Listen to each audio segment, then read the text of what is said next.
We're just a couple of minutes from starting. I want to thank everybody tonight for joining into our Lutherans for Life Live. My name is Reverend Jeff Duncan. I'm the Director of Mission and Ministry at Lutherans for Life, and I am your host tonight. Lutherans for Life puts these learning opportunities together that you can have an increased knowledge and passion of the many different life arena issues. Now, there is a reminder, if you have not renewed your membership or not even become a member of Lutherans for Life yet, we ask you to please visit our website today, lutheransforlife.org. That's all spelled out. Only by your support can we continue to offer these programs and others that are designed to aid and support you to become a gospel-motivated voice for life in your church and in your community. Tonight's emphasis is on adoption.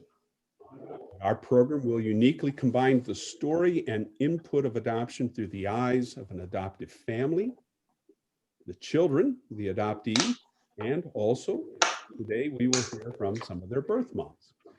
Each one of these participants has a unique experience. Each of their narratives continue, blessed by God, sometimes flourishing and other times struggling, but always making an impact on the gift of life lived in family. And this is a family. It's the Desimone family. So I'll let Bob and Dolores tell their own story in time, but it will include their desire to have children and the blessing that they have received in adopting and raising 5 children.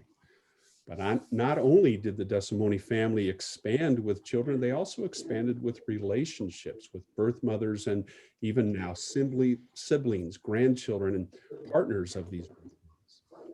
Tonight, you're going to meet Bob and Dolores Desimone.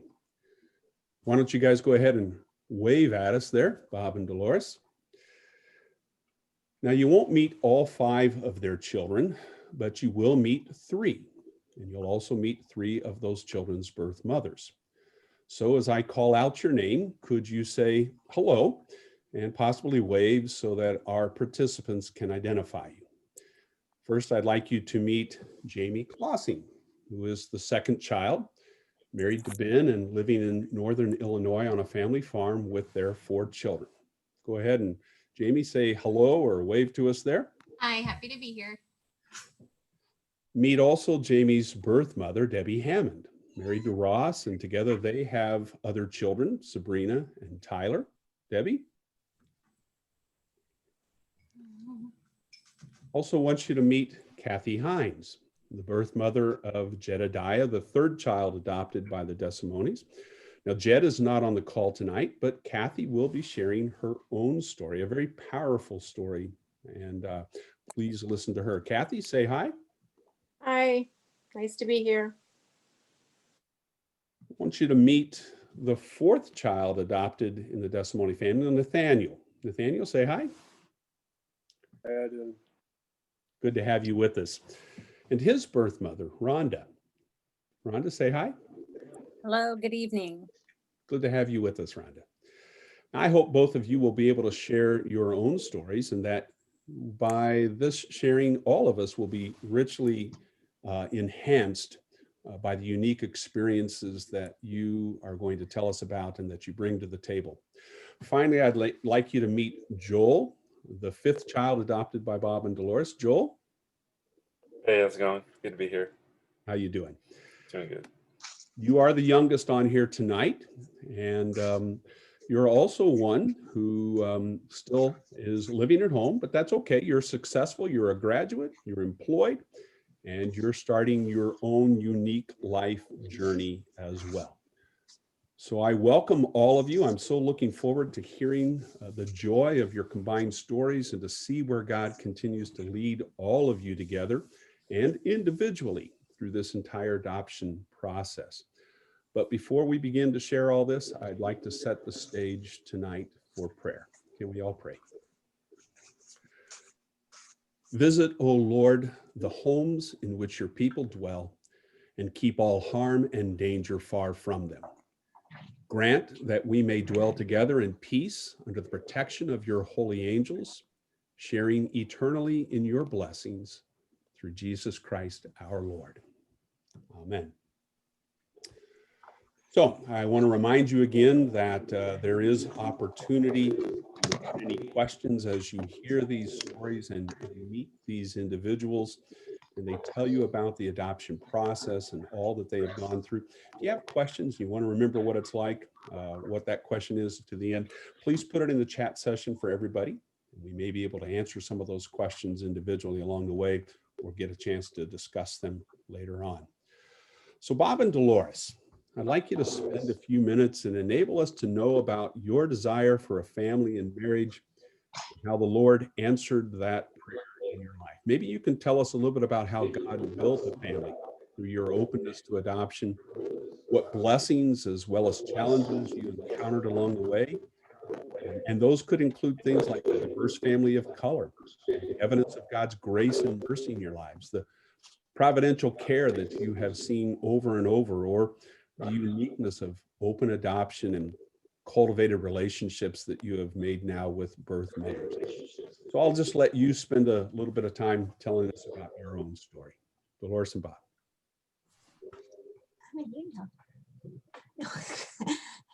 Well, I'll start. It is great to be here. Thank you for giving us this opportunity. Bob and I are richly blessed by the God's gift of adoption. And we were married. Before we were married, we discussed we wanted a larger family. We didn't name a number, but we wanted a bigger family. And then we had 7 years of not having any children and lots of tests for fertility and those kind of things.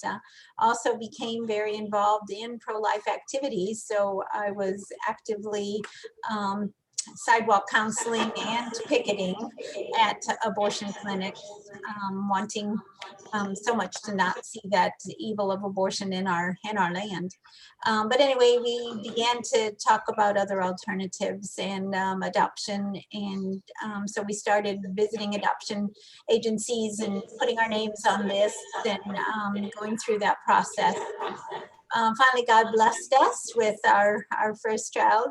And then we were just so blessed that he kept them coming. We kept thanking him for our children and asking him for other children. And we were richly blessed. Each one is a unique story about how they came to us, how we learned about them. And it was just all God's almighty hand in the whole process. It was just amazing.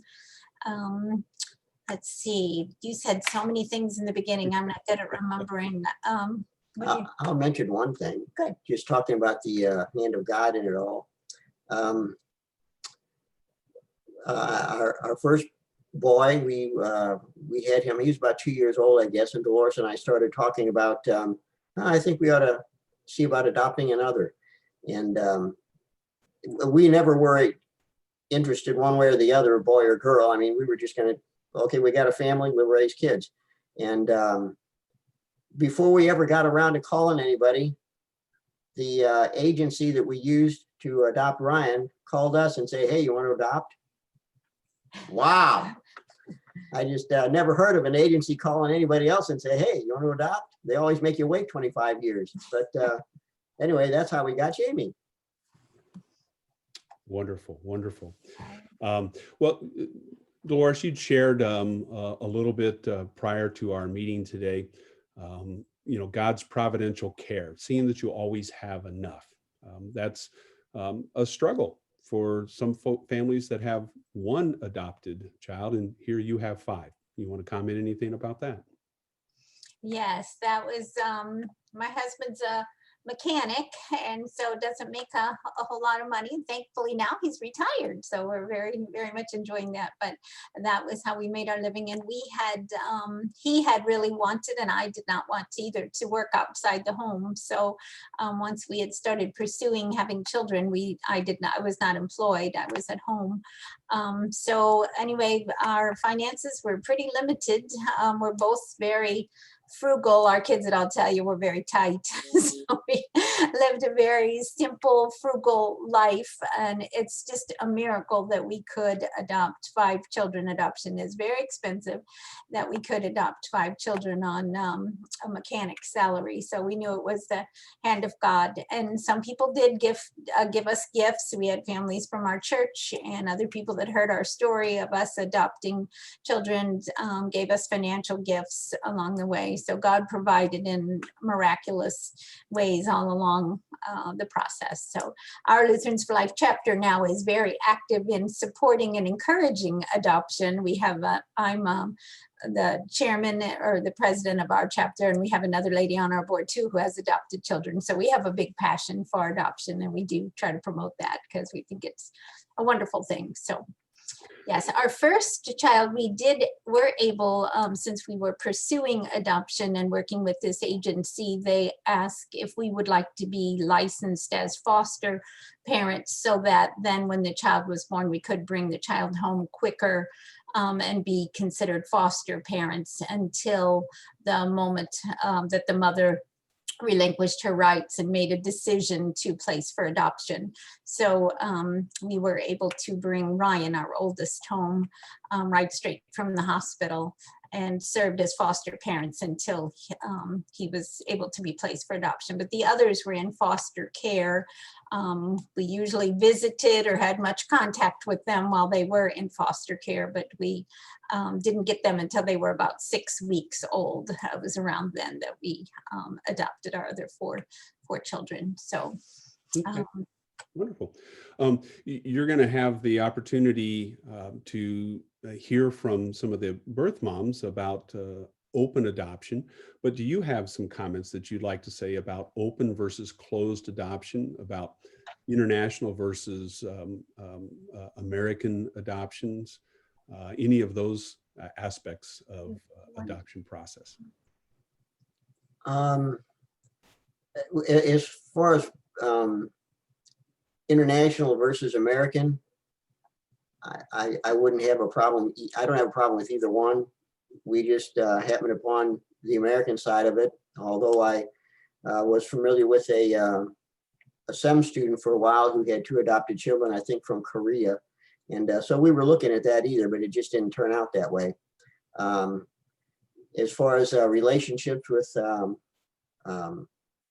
birth moms, birth dads, we've had, I think, great relationships with the birth moms that we, I'll say, have in our family. They've been a blessing to us. I kind of hope we've been a blessing to them, but we enjoy our times together, and we're just so glad that they were wanting to place kids and that they placed them with us. It's been a very special relationship with all of them. We've actually been on vacation with Kathy. no, it's Not Kathy, Debbie, sorry.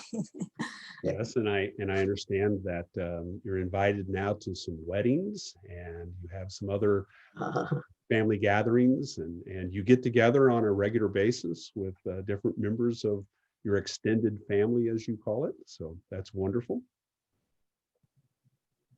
Yes, we always say that our family grew way bigger than we anticipated when we adopted. We didn't think about that, but it's been such a blessing to have these amazing ladies in our lives. We're just super, super thankful. So yes, it's been great. As you know, you have many participants and others may be watching this. Are there some things that you would want to share about working with an adoption agency, questions or things that you should check out before you decide to go with one versus another?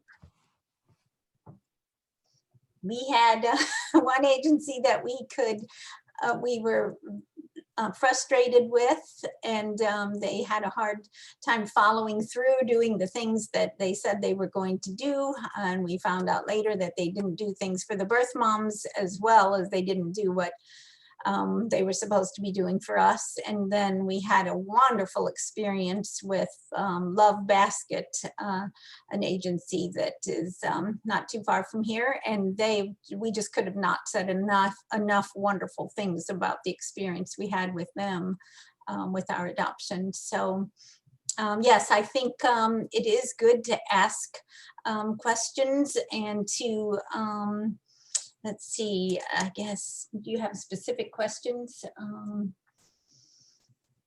Yeah, you can ask questions, but even if we ask questions of the lady in charge of our first agency, she would have given us the answer we wanted to hear. That's just kind of the way it worked.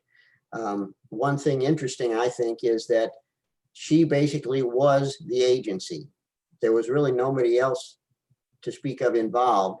When it come to a home study, she had somebody else do that study, but she was kind of running the show. With the Love Basket agency, there were a number of people all personally involved with us. So we had communication with at least 3 on a regular basis. And so I think that was somewhat of an important situation, and that turned out to be the best situation for us as well. They were very thorough. So anyway, that was very helpful. So I don't know if I can give much more advice than that based on our own experience. Well, I think it's coming out that you need to kind of interview the agencies and have some questions in mind as you're entering into the process. And I think you grew through that experience in what you experienced as negatives, but now you've seen how it's developed into positives, having different agencies. So that's good to hear. Would you mind telling us a little bit about your connections with potential adoption funding for future adoption families through the Life Song? I know that your chapter in St. Charles is very active with the Life Song. Do you want to share a few things about that? Yes, we just can't say enough about them either. They're just a wonderful organization that does sponsor and help people through the adoption process. They have fundraising opportunities, they have matching funds, and they have grants, and they like to work alongside other groups. So our Lutherans for Life chapter raised money, and then we've partnered with Life Song, so that Life Song does the home studies, or I shouldn't say home studies, does the looks at the financial needs of any family that we learn within our LCMS churches here that are looking to adopt. Our board didn't want to be looking at people's financial situations and determining how much money we gave them. So Life Song does that for us, and they obviously have experience how to do that. So they do that, and they come to us then with a recommendation of how much money perhaps could be loaned or granted to each family according to their financial needs. So then we are able to either agree with that. So far, we've always agreed or given more than they came with the recommended amount. So that's been a wonderful, and I just received an email from them last night. They have 2 wonderful seminars that they're doing online. I can send those to you, Pastor Duncan, and those can be shared for families, and it's an opportunity for families that are considering adoption, people that have adopted, even grandparents of adopted children, or people who are wanting to help out with a ministry called Safe Families, which is an opportunity for a mom to take her children somewhere for a season, a short time or a longer time, while she gets her life together, especially if it's a single mom and she's moving, or she's transitioning to a new job, or she's going through rehab center or something like that. Then she needs a safe place for her children. And so that's a wonderful ministry too. So anyway, these people could receive training on how to become homes to help children have a safe place to be. So I'll send those to you. Excellent. And if you have any email links or website links that you want to put into the chat session for everybody at this time, that would be great, so that they can gather that information while they're on the call, but certainly send it to me through email as well. Okay. You're going to have a chance to express more later on. If you don't mind, I'm going to turn a little bit of time over to one of your birth moms now. Your son, Jed, his birth mom, Kathy, is on the phone with us. Jed is not on the call with us, but Jed is alive, Kathy, because you chose life. And I would ask if you don't mind sharing a little bit with us about that story, your experience when you found out you were pregnant with Jed. Where did you end up? How did that come to a new choice. And how did you find out about open adoption, and what would you say to others that might be contemplating this kind of adoption process? Well, it's been 28 years, but I'll try to tell my story. I found out I was pregnant. I was 16, and I knew that he or she was going to be biracial. And I knew that my parents were going to kick me out if they found out that the baby's father was going to be Black. So I decided to have an abortion. In the state of Missouri, when you're under the age of 18, you can have an abortion unless you have your parents' permission. In the state of Illinois, you can have an abortion without your parental consent. So I went over to the Hope Clinic for Women in Illinois, Granite City, I believe it was. And I went in to have an abortion. I don't really remember a lot of the clinic. I can tell you it was maybe 3 rooms, maybe the size of an average living room, each room was, and it was standing room only of women. I'm assuming there to have abortions. There were some men there, so I'm assuming someone with, the father, or I'm not sure. You sign in, they send you down a hallway. You end up sitting in a hallway with maybe 3 or 4 other women. I can remember sitting there and asking one person why she was having an abortion.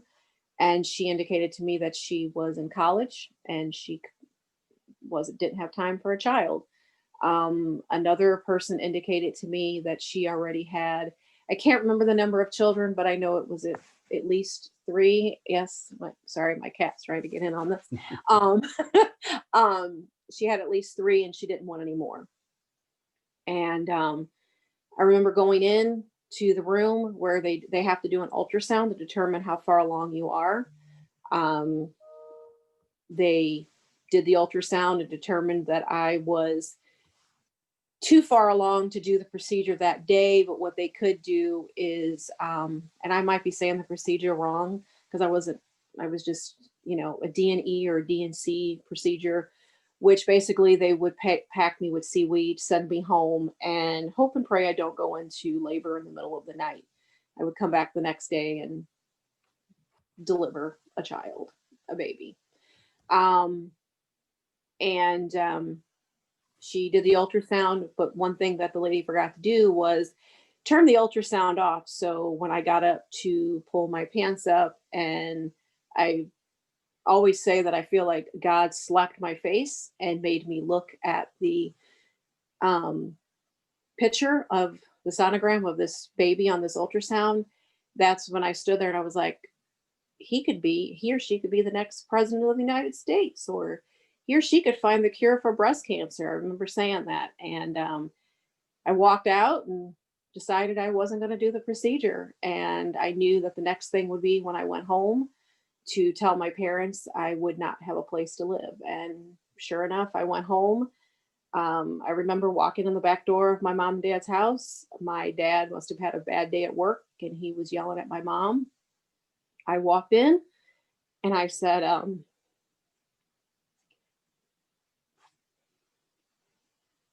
sorry, this story just gets me very emotional. Certainly understand. So I walked in and I said, Mom, Dad. My dad was still yelling at my mom for whatever. And I said, Mom, Dad, I'm pregnant. And my dad said, by who? And I said, by a Black guy. And before I could finish, my dad told me to get I'm not going to cuss on here, but he said, get the F out and don't ever come back. And my mom got up and I remember her going into the back room yelling, not Kathy, not Kathy. You weren't supposed to do this. You were the smart one. And I left and I went to a friend's house. From that point on, I was living at my friend's house. Couldn't go to school. I was a senior in high school when I found out I was pregnant. My parents had called the school and told them that I wasn't living there, so I could not go to school. Because in the Hazelwood School District, you have to live with your parents or your guardians in order to go to attend school. So they got me kicked out of school. My mom went down and closed my bank accounts and withdrew all my money. So I couldn't access any money. I had no clothes. I had no money. I lived with my girlfriend and her parents for a couple of weeks and went down, got a phone book out and went down and found CPC, the Crisis Pregnancy Center. So I called them. I remember having a meeting with them and I said, this ain't gonna work. These people are too religious. This isn't gonna work for me. I'm gonna figure out my own way. So from that point on, I lived on a street. I lived on the street. I remember at one time I called my mom and told her that I was living on the street. I had no food. I had nothing. And my mom's exact words, and I do apologize for saying this word, but I feel I have to say it to make it mean something. My mom asked me if I had killed that nigger yet. And I said no. And she hung up on me. We're so sorry. That's terrible for anybody to hear, and especially in your situation. We're so sorry that that happened. Thank you. So from that point, I remember I went and lived at this home down in U City. I don't remember what the home was, but it was for pregnant women. So I ended up there, and I don't remember how I ended up there. And it was like a prison camp. And so me and this other girl that was pregnant one night, we decided to bail. So we bailed. We snuck out a locked door, and she ended up taking me to one of her aunt's houses. And from there, I was like, this isn't the way of life for me. This isn't what I want to do. So I ended up calling the Crisis Pregnancy Center again and got a hold of someone. They came and picked me up. And that is how, at one point at the Crisis Pregnancy Center, they tried to get my dad to come in and sit down with me and talk to me. And my dad was just very belligerent. He just couldn't believe that I was pregnant by a Black person. And yeah, he showed his true colors in that meeting. And so I lived in a couple of different places while I was pregnant through the Crisis Pregnancy Center. And then they introduced me to Lee Cedra, who is no longer with us. She worked for the Love Basket. And she got me in contact with her, and Dottie Deshu was my counselor with Crisis Pregnancy Center. And they both started talking to me about adoption. And I immediately said, no, I'm not doing adoption. I do not want to, wonder where my kid is at in life, or is that him walking down the street? I don't want to do that. And so they introduced me to open adoption, which they said was something kind of fairly new. And I was like, okay, I'm kind of open to it. And so I remember being pregnant. I have to say this, because my parents put me out of school at 8 months of my pregnancy. I went and got my GED.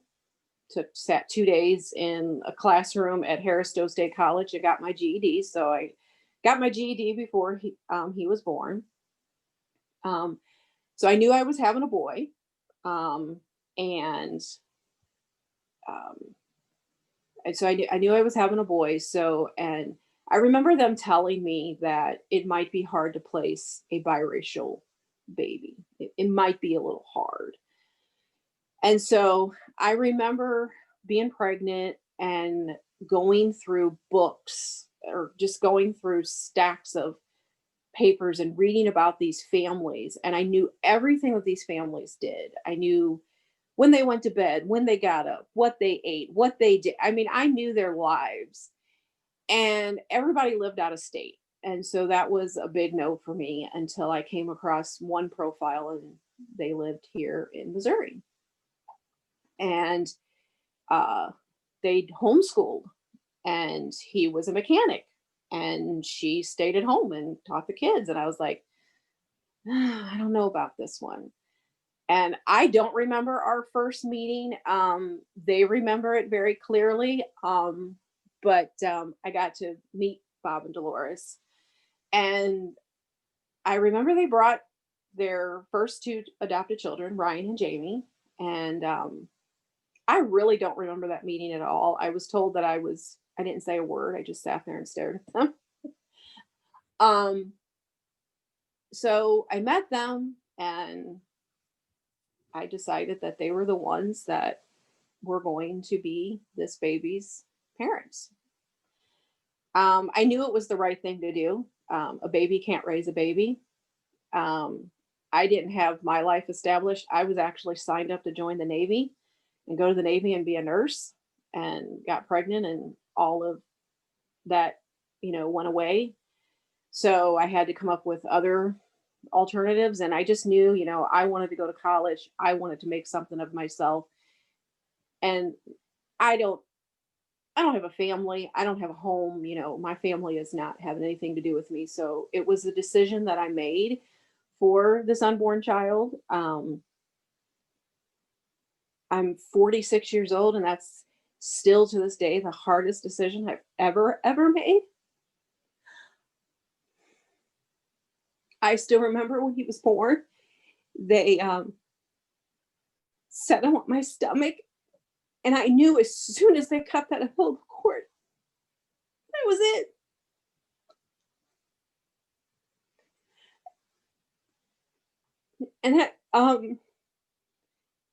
And they did that, and I remember spending some time with him. And I remember one thing about Jed: he never, ever cried. He never cried. And so I talked to him and told him what I was doing. And I know he couldn't understand me, but it made me feel better. I remember I had a guard outside of my hospital room because my dad was, he was making threats against me and against this child.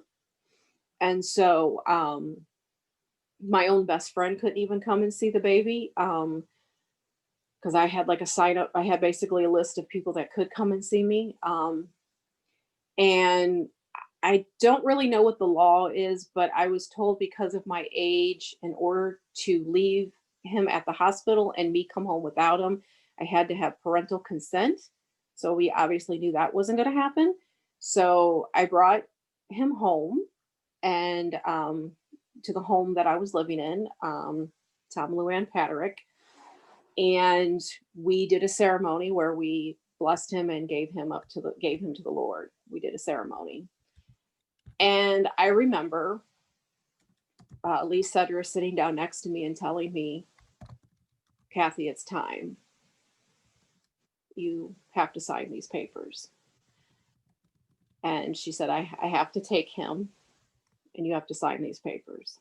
And I'm only one to assume those were my rights as a parent. So I signed the papers, and I remember dropping the pen, and I remember running into Tom Luann's bedroom and having just literally a breakdown. And that was the first time I heard Jed cry. He started crying, and they carried him out, and he went into foster care, I guess, for maybe a month. I'm not really sure. I did get to see him a few times. And the reason I chose open adoption was because I wanted to keep in contact with Bob and Dolores, and I wanted to see him grow up. I wanted to see who he would come into, who he would be. And so I think the first time I got to see Jed in foster, or when he was adopted, was he was 7. I think it was. We did pictures, and so we exchanged pictures and letters through the agency. And then finally, I don't remember if it was Bob and Dolores or myself that asked the agency if we could just exchange addresses.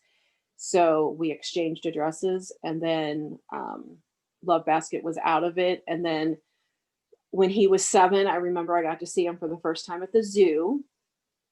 And I got to meet all of the children, because at this time now they had all 5 children. And I remember Jed just standing there staring at me. And I just told this story the other day to someone. His first question to me was not, "Hi, how are you?" His first question was, "Do you like cheese?" That was his first question to me. Apparently he loves cheese, and so do I. So I guess that's where he felt he had his connection with me. And fast forward, I'm not sure if Bob and Dolores have shared this with you, but Jed actually lives here with me now. We have a great relationship, and it's a very close relationship. I have a very close relationship with all of the family members. Heck, I call his grandma and grandpa grandma and grandpa. Sometimes I forget their names and I just grandma and grandpa. But yeah, Jed lives here now with me. He's lived here.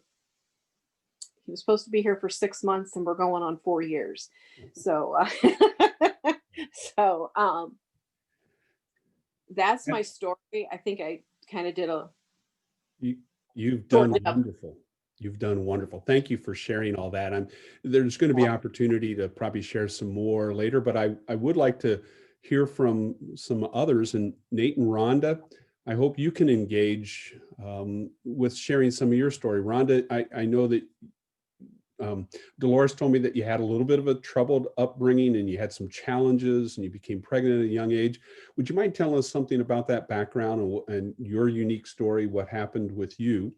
And also, what unique quality were you looking for in an adoptive family when you allowed Nate up for adoption?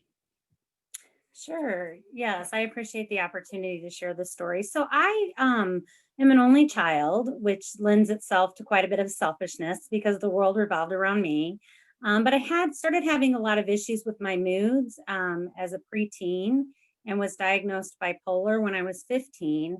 And along with that came substance abuse, usage, and abusing substances. So my parents had always, neither of them had a college education. It was very important to them that they save and be able to provide an opportunity for me to go to college. So I had been in school 2 years and was struggling with the mental health illness and with the substance abuse, and just really, along with that, making very poor decisions. So I found myself in an unplanned pregnancy and knew that that was going to be quite a disappointment to my parents. They were very much devastated.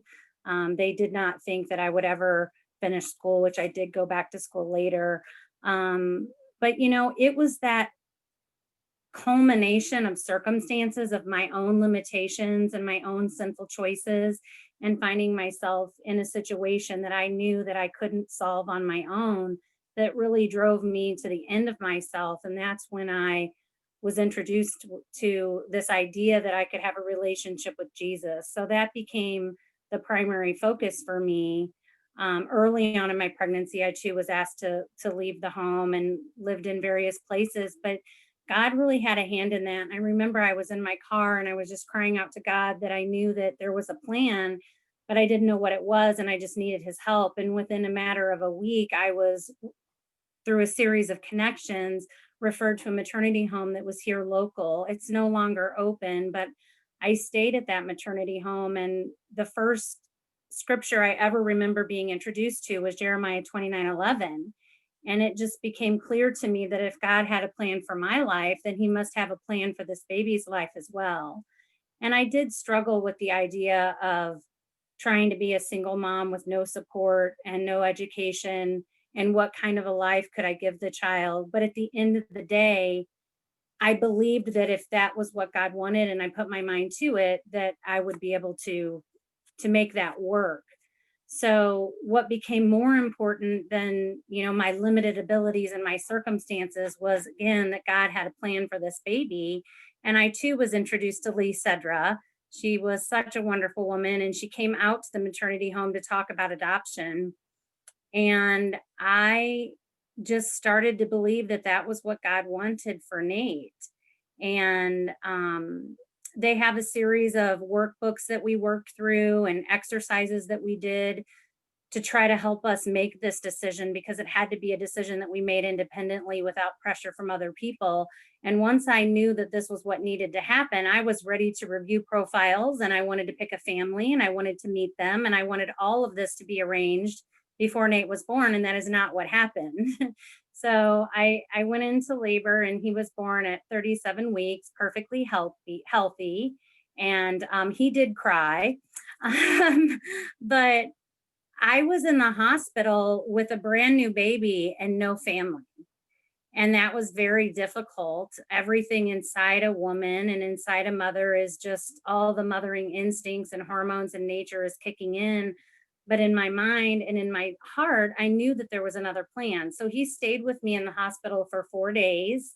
And I feel like that was it was a great time of blessing for me, but it was very bittersweet. I think Kathy described this too, where, our time as being a mom and having the privilege to grow this baby in our bellies was coming to an end. And, we had to accept that. And only by the grace of God can any woman make a decision like this and follow through on it. So I had to make a decision to agree that Nate could go to foster care. And I didn't like that phrase. It made me think of negative things. And I learned that these were just some older ladies. I kind of call them older church ladies that just wanted to rock and hold babies all day long. And I said, well, that I can agree to.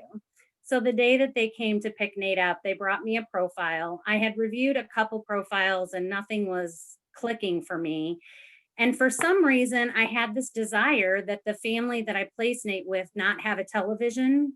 It's very random. It's very weird. It's very unexplainable, but it is my firm belief that God puts in the heart of every birth mom some characteristic that she wants in her adoptive family. And then eventually that characteristic is revealed. So as I was reading through the profile, they talked about how they spent their time and that they did not have a television. And I closed the profile and handed it back to Lee and said, this is the family. What do we do?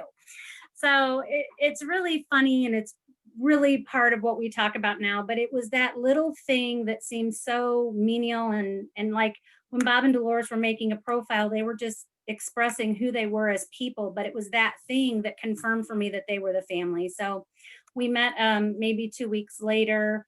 They brought all of their children. That was a blessing to be able to talk to Ryan, Jamie, and Jed about how they felt about being adopted as children. Bob and Dolores were very open to allowing me to ask them questions. And I was, of course, sensitive to their age, but just to listen to them and their little hearts and their gratitude for one another and their family, I just knew that this was the right decision. So I think it was maybe another week or two later that the placement was finalized. And we did exchange pictures through the agency during the first year, pictures and letters. And then somewhere along we got together shortly after his first birthday, and that was a blessing. He didn't want to be held or picked up. He wanted to be down on the ground and running around. He was very, very active. And those pictures and letters were part of my healing journey, because I got to see him thrive and grow and develop. And I decided to finish college and went away to school. And I think Nate was about 3 when I graduated, and we started, they invited me to attend piano recitals. So then I started attending piano recitals, and over the course of years, our relationship then grew and developed and blossomed into something that I would have never even imagined, sitting on the front end of the process. Very blessed. Thank you. That's wonderful. If you have time as we move through, maybe we can come back and revisit some of the other experiences that you've had, both as a single mother and then also raising a family in marriage life as well. But I would like to kind of turn to Nate and Joel for a moment and let a couple of the adopted children, biracial adoptees, share some of their experiences that they can relate to others about the process of adoption. You both have individual experiences, unique. One of you knows your birth mother and one of you doesn't. Are there things that guide each of you towards that knowledge or that expression? And would you like to share your own experiences and how family works for you in this adoption process?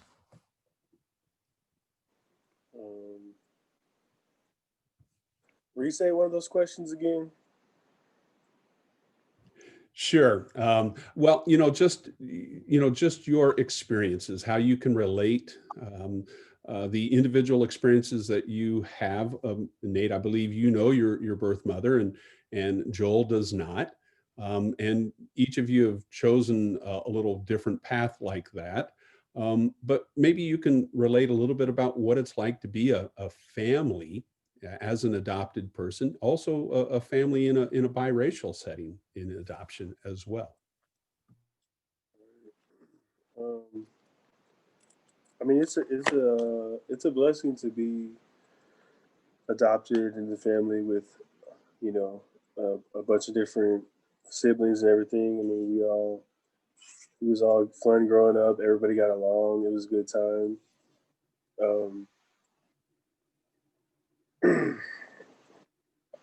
about the biracial, I mean, I don't know. Let Joel talk first, and then I'll. I guess the first question, you talking about how Nate knows his birth mother and I don't. Um, I don't know how other people feel about this, but the way I always looked at it is I never really have had a want or need to meet my birth parents or birth mother. Um, my parents have told me my adoption was supposed to be open, if that's right, but we just have never gotten in contact with my mother. I've always felt like it'd be kind of weird for me to do that, since like both parents talked about before, they were in contact with our parents from the beginning, sending letters and pictures and whatnot. And my birth mother never did that. So I just always looked at it, she never really wanted to have a relationship with me. So I felt like it'd be weird now that I'm older, or even when I was younger, to contact her, say, surprise, here's your son, who knows what she has going on with her life. She may have another family, never told him about that.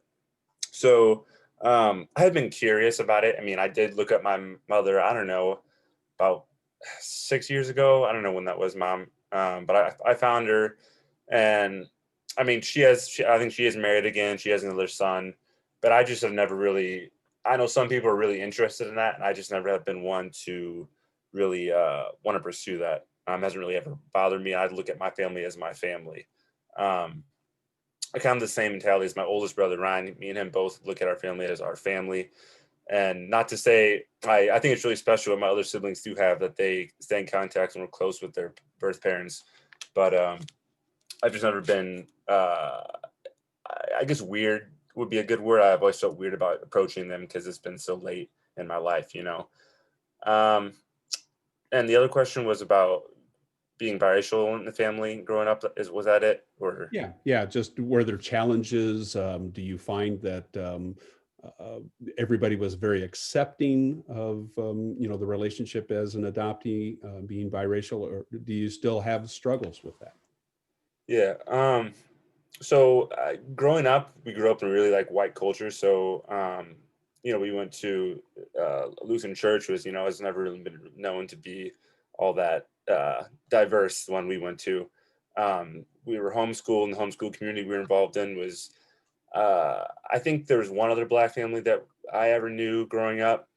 So I didn't think about it too much when we were younger, but there definitely was those incidences where we came across weird looks, or a funny story. Actually, one time, me and my dad were out to eat, and a lady followed us all the way back to my house because she saw like my dad kidnapped me. So there's been weird incidences like that, but I didn't ever realize the whole biracial thing until I got a little bit older. And we had some incidences with some racist people, me and my brothers did all together. And that's one thing that I think, bonded together with, because we had a couple experiences where, because it's only 3 of us boys, but we all experienced something like that together.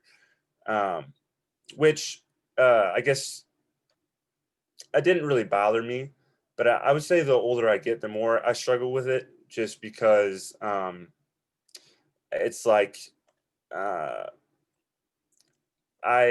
obviously I'm half Black and half white, so it's like I feel like I should be engulfed in both cultures, but both cultures aren't necessarily accepting of either of each other. So when I was younger, it wasn't really a problem. You know, you got the weird questions like, what does your hair feel like? And, you know, do you sunburn? Like, you know, all those kind of weird questions. But it was, like I said, when I was younger, it was never an issue. But now that I'm getting older, I'm you know, becoming a man and learning more about myself, it is becoming more of a struggle. But I think Nate can probably attest to what I'm saying too. Yeah. Yeah, I'm just gonna tap on the first question just real quick because so yeah, I guess with like meeting my mom and everything, like there was just a little bit of contact, like always there, you know, like oh, I got a letter from your mom, you know, it's a picture in a letter or whatever. So like it was always there. So I guess there wasn't as much of like, oh, who's my mom and everything. She was just like you know what I'm saying, we would meet and stuff like that. So she was always there. So it was never like oh, where's my mom? That I guess would be like more towards my dad, but you know, that is what it is. But with the biracial stuff, like, I mean, yeah, like Joel said, it's like a lot of things happen when we was younger, but like you don't even realize it or half the stuff until you're older because like that was the only thing that we ever saw or knew. And so until you like talk to other people who had these experiences like you or different ethnic people, you know, who have a different perspective because of how the way people treat them and stuff like that, you know, then you start to see the things. And like Joe said, like, yeah, as you get older, like, you know, it affects you or you struggle with it or it impacts certain areas of your life, like whether it's, you know, getting to know somebody. I mean, it's with being biracial is just you're for the white people, you're either too black or for the black people, you're too white. So you got to find somewhere to fit in or you're just, you know, so it's always one side or the other. So, and like Joel said, it's I mean, you want to, when we was younger, we really didn't have any, like any knowledge or any part or anything in, I guess, our other side or a half or whatever, you know, you want to call it, or culture, that culture, anything like that. So it's just when you get older and everything, and then people like, you know, you're in a relationship with somebody and you guys are talking about stuff like that. And, you know, they just have different things, but they expect you to be used to that, or it's just different. So, I mean, it's just a whole bunch of different things, I guess. But yeah, it definitely still affects you. And we still kind of struggle with it. Yeah, I guess getting older too. Thank you both for sharing that perspective. I think we can all pray that in time we can find that God brings us all together as the family of God, as fellow man, and not see the racial divide. And I certainly know our country struggles with that, and so we can pray for different experiences. Thank you for sharing that. But I must say, Joel, Dolores shared with us that Nate's experience getting to know some of his younger half siblings is why that you may not want them hanging over you. Is that right, Joel? I don't know if I would say that, but I like really, like I said before, it's like I don't want to get involved in somebody else's life. You know what I'm saying? So that's never been a. Thank you. I was just being a little humorous Yeah. there. It was kind of a shared story that you didn't want little younger kids hanging all over you like Nate agrees. So thank you, boys, for sharing a little bit. I'm sure you'll have a chance to answer questions and share more later. I'd like to turn to Jamie and Debbie because your journey in relationship is a little different from the others. It was related to me that Jamie, you didn't know your birth mom for several years, and that was actually something that came out, Debbie, from a mistake, from a miscommunication, you might say, from the adoptive agency. Would you guys like to share a little bit about that journey, how you both found each other, how that turned around, and what was it like for the two of you in this process?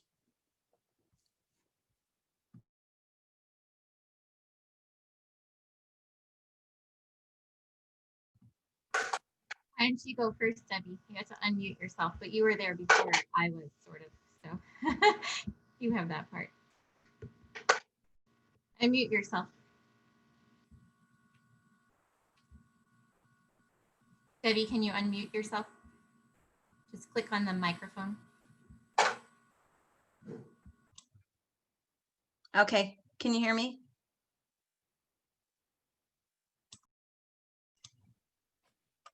You're doing good now. We can hear you. Now, can you hear me? Hello? We can hear you. Oh, okay. All right. Well, it was pretty wild for me when Jamie came into my world again after I had her, because I was kind of under the impression that I probably wouldn't ever meet her or really know anything about what happened to her, because that's kind of just what I expected when I resolved my rights to her. And so I didn't want to get in the way of her life, and I knew I had put her in good hands. So I just had to trust God that she was okay. But I always wondered, and you still have that crazy feeling like, what if she's not okay? And what if I made this terrible mistake and I should have kept her? But I couldn't undo it. So anyway, when Jamie was 23, it was really bizarre because I had my other family. I had Sabrina and Tyler, and Tyler was really sick. He's been sick most of his life actually, but he was in the middle of waiting on a transplant, a really crucial transplant for his kidney and his liver. And this was after several procedures that he had, and this was going to be his second transplant. And we were at Cardinal Glennon, and we were told by the doctor that we were going to be needing to go to another hospital in order for him to receive his transplant. But what happened was I came home after they told me that there was this fantastic doctor that was going to take care of Tyler, my youngest.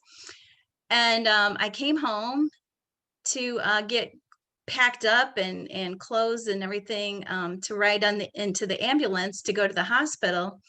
And my husband said, there's a note on the kitchen table that you need to read. And you need to do it now. You can't wait. And so it was from Jamie. And we had never had contact for years. And I opened it, and it said, hi, I'm Jamie, and I just want to meet you. I would love to experience your family. And if you're open, I'd like to meet you. And she gave me her phone number. And so I was like, oh, wow. So I'm kind of like questioning God, what are you up to? This was very strange timing. And so on the way to the ambulance, Jamie and I talked like for the first time. And we talked a lot when I was still in Indianapolis, and on the way, because I had to travel quite a bit. And so we got to meet that way over the phone for quite a while. And long story short, my son did get his transplant, but that was kind of how we met. And I'm sure that it was a God thing, because it is great. Yeah, thank you for sharing that. And we're so pleased that God gave you those extra years with your son too. I understand that he was not expected to live, and you were the one who pushed and continued to seek out additional medical care and found some others that were willing to do that process. So thank you for being persistent as well. Mm-hmm. Yeah, but we've had a really great relationship since we found each other. But yeah, it's kind of been a long road before we did find each other. So, but it's never too late. And when I was hearing Joel's story, I was like, yeah, you never know. Maybe maybe you could contact your mom. It doesn't matter when you're family. It's meant to be when it's meant to be. So, just keep your heart open. Thank you. Jamie, do you want to share some? Yeah, so I was very curious all through growing up, especially obviously being the older sister of adopted siblings and going through that process with them. And so wondering a lot about my biological family. So I asked lots of questions of mom and dad, and I guess this is a good pointer for all adoptive families. They were very good about validating my feelings, or my emotions about adoption, but I always felt like I could talk to them about it, and it was a safe place. And I felt really loved when they would bring it up themselves. Like when they would say, this is all we know, this is our story that we know about, because I didn't know my birth story at all, but I was like really craving any detail of like the adoption story or, what I was like as a baby. Because I think kind of in the back of your head, you're like, maybe I'm like a really bad baby. So, I think all adoptees kind of like think that sort of maybe in the back of their head.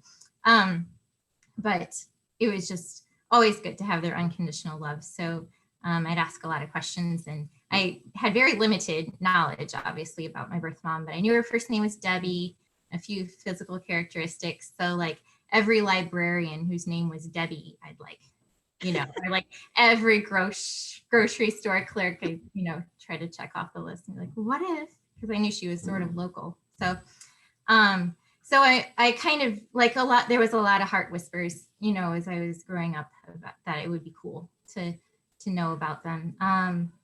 And so in college, I decided, and I kind of knew that it would probably be like a dead end, or it would just be harder to find information when you were a minor. So I kind of waited until I was older. And then when I was in college, I started the search, and you would not believe how many doors were closed on me. Like, why would you want to know that information? Like I called the adoption agency and they said, no, we can't give you that information. She might reject you. I was like, well, I'm an adult, I can take it. And so people are pretty weird about adoption records. I personally believe they should be open in every state so people can access their original birth certificate.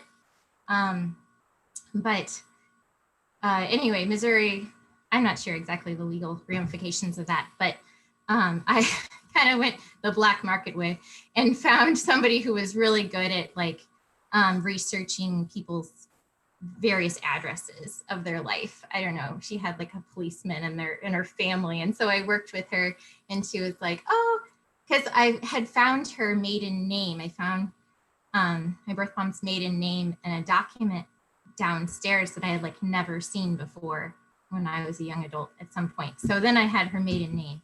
So I was like, just search for all of the addresses that she was at. So anyway, I found her address, and I decided the best way would be to send her a letter. And so I thought a lot about what I would write, and sent a letter, and it was, I don't know, not quite a year until we met in person. And it was just a really special reunion because her parents were there as well. And my mom went with me. And so I always remember like we bought, what was it? I guess 23 roses for like each year of my life. And I gave it to her. And I just said, thank you so much for the gift of life. And I like always wanted to see you and tell you that in person.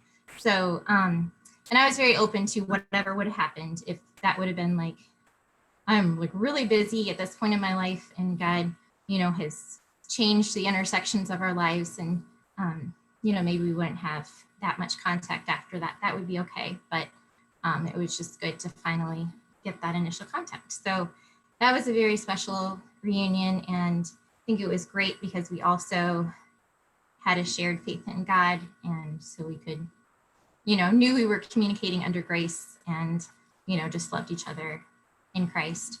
And so that, and then about 3 or 4 years after that, I got an email from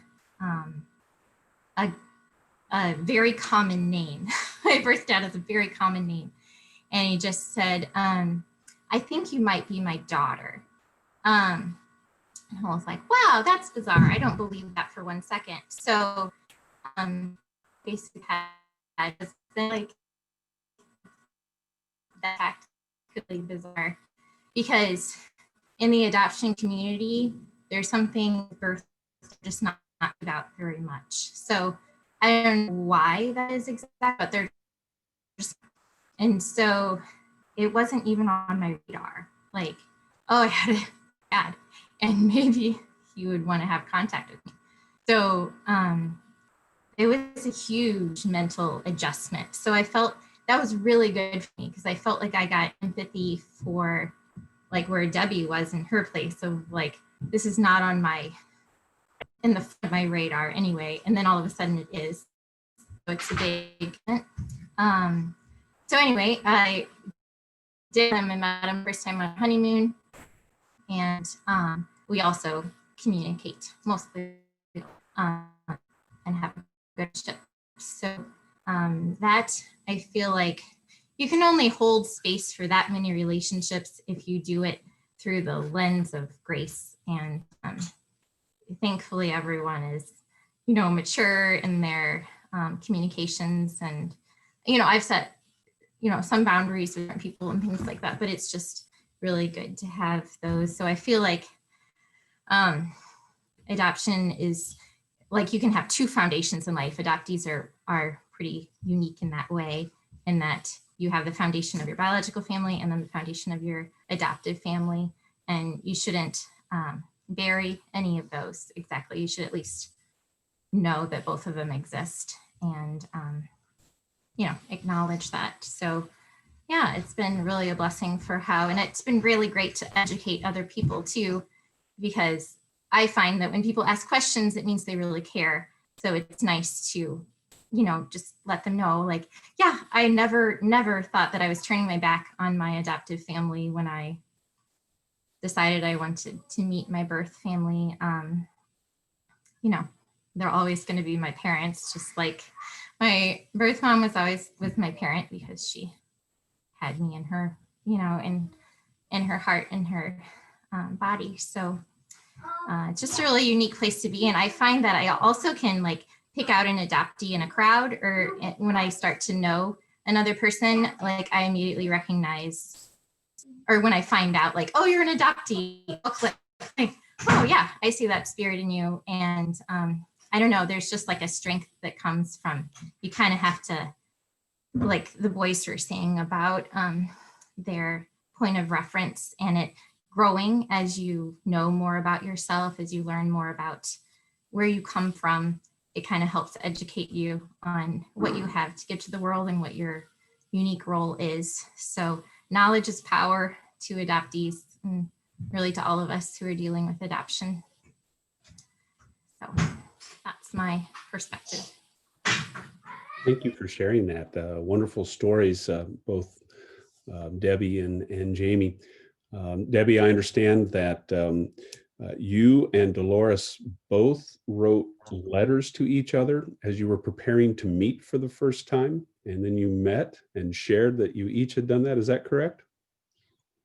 Yeah, I know that we did go back and forth, you know, and kind of communicated after we found out about, after Jamie and I had met again. And I didn't know how the adoption process went, because I was never really contacted on how to work it.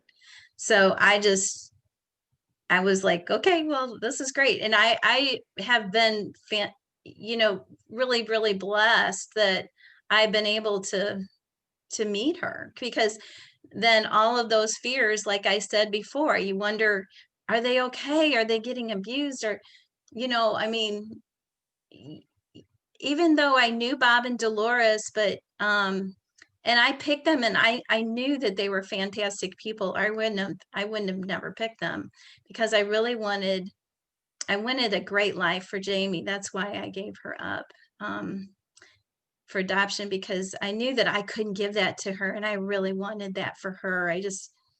I wanted everything to be perfect for her. She was so beautiful, and it wasn't her fault that she was in the situation that I was in.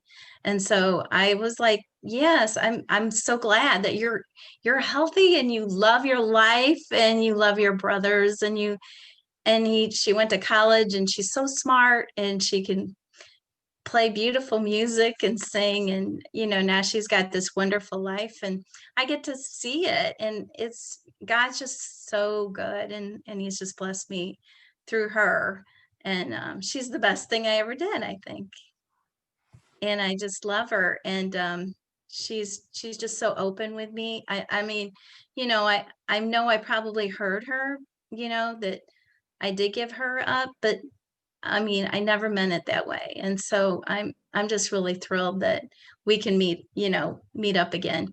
And unfortunately, sometimes we get into situations, but I think adoption is just a fantastic solution for so many things. And it really was for me. Thank you for sharing that. Jamie has brought out, and so have you, Debbie, the sense that it's good that you're able to do this and share, and you've provided a great opportunity for her to grow up in a loving family. From all the adoptees' perspective, have you ever worried that by seeking out birth parents or having relationships that it would disappoint or offend Bob and Dolores? Or how did they talk to you about that? How do you talk to them about that? How do you make sure that each of you understands your own individual needs and keep open to each other? I think Jamie talks about it earlier, but our parents have really always been really open with all of us. And like, I've never wanted to meet my parents, but I've never felt like it would upset them if at any time would make them feel unloved if I went seeking out them. And I feel like they've done a really good job. And I think all adoptive parents should want to do a good job at letting their children find themselves. I think that's something that can really cause division. And sometimes I would assume some kids anger if their parents don't allow them to seek out who they are or, where they come from. So our parents have always done a really, really, really good job of letting us know that they're, whatever we need, if we need help looking for our parents, like my mom, even when I was looking for my mom, I just wanted to look up her name. She found that for me. So we've always felt really comfortable in the space that our parents have provided for us, in my opinion. So. Yeah, I agree the same. Like, it's never, never like been a thing where, oh, I'm seeking them out so I can make you feel bad or whatever. It's just been, I feel like, more just like a curiosity, just trying to figure out more, who we are and where we come from and stuff like that. And like Joel and Jamie said, they've been, saying honest the whole way. Like, mom she'll go grab 3-4 big folders, start looking through it to get the name or, any kind of information that you want if she has it. So. Thank you.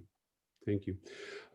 One of the comments that has come through here, and maybe, from the sense of birth moms and adoptees, you can share in this, but that all of your stories seem very optimistic, that everything's going to work out, that everything's going to be understandable, and that everything is good. And yet there are bad situations that come from adoptions as well. I'd like you to speak to that because, you have 5 siblings, that not everything growing up was perfect, I'm sure. And not everything is always perfect. Would you rather not have the adoption process, even through imperfections, or is it a good thing to do, even though there may be sins against each other, as well as sins that you commit, and that struggles can continue in and outside of the family relationships, both as adopted and with your birth parents? Any of you want to speak to that?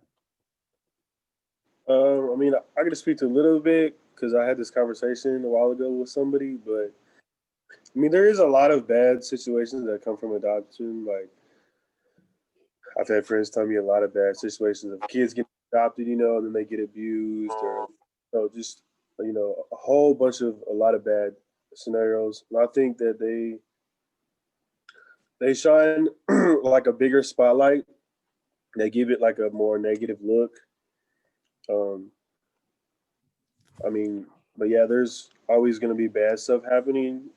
So I wouldn't like.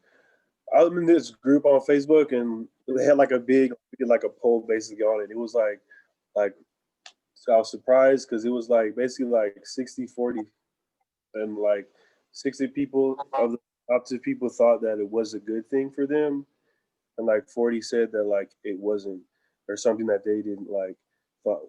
And if it was a different way, it would have been better. So I mean, our situations were all good. I feel like compared to some of the other stories that I've heard.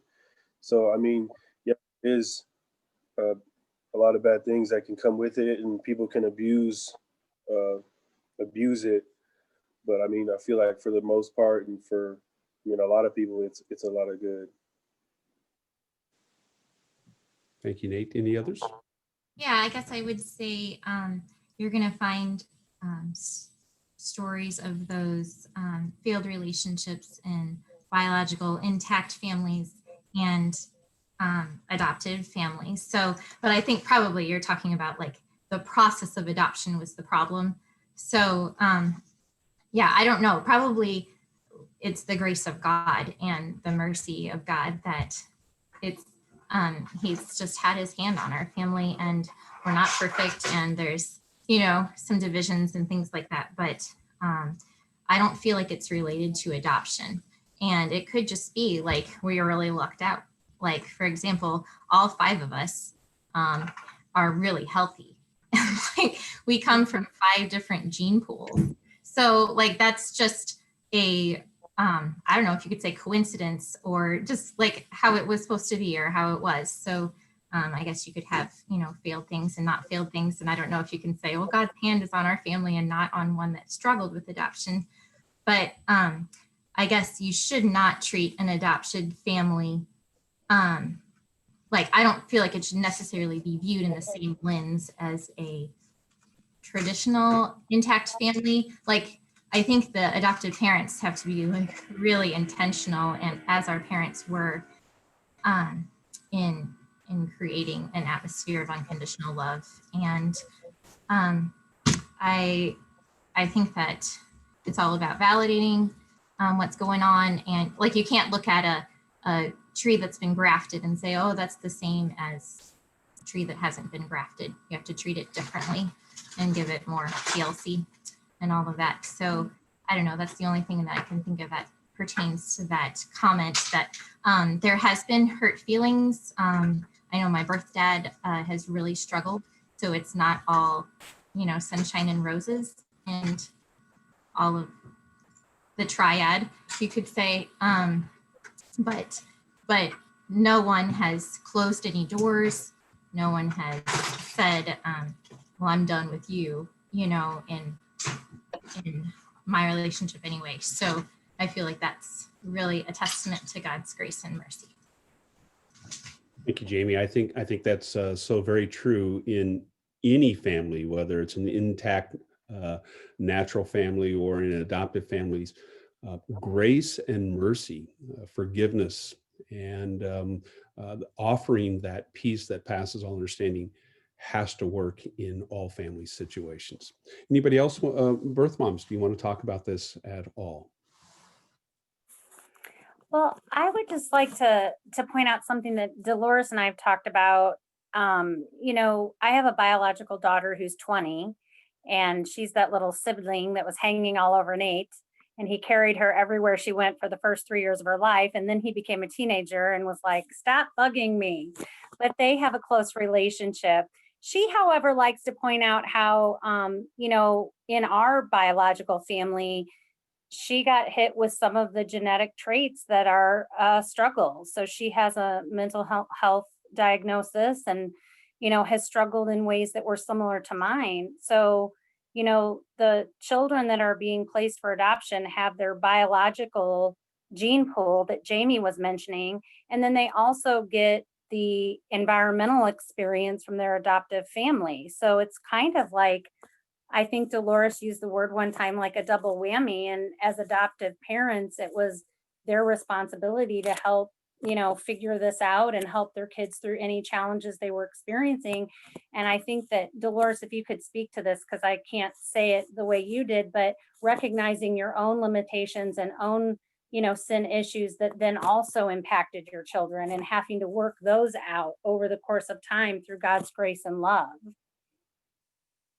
Yeah, that's exactly it. And I think you said it quite well, but I did tell our children all along, I felt like they had a double whammy and they really needed Jesus, because they had to deal with the sin that they inherited and the sin that they saw Bob and I, and they didn't match. In a biological family, those things match or line up, but they don't in adoptive families. And so we always talk to them about, we're here for you.